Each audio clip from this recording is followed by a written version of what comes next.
This video demonstrates how to repair a loose hinge on a hardcover book.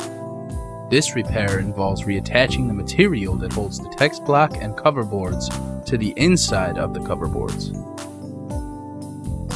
Using PVA adhesive and your metal spatula, put a small amount of glue on the end of the spatula and carefully insert it into the area that is torn loose. Move the spatula into the loosened hinge as far as it will go. Repeat for the other end if the hinge is broken the entire length of the book. Be careful not to get glue in the tube of the book, which is the area in the spine where the text block and the cover separate in order for the book to open properly.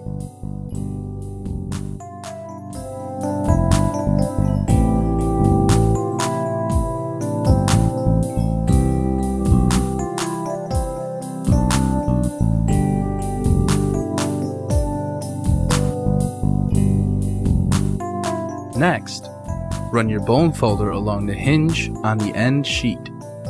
This will distribute the glue evenly and create a strong bond.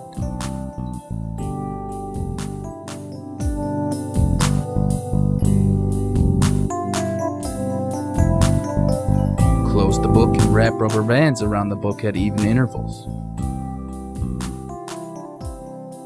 Use a book weight to add pressure while the glue is drying.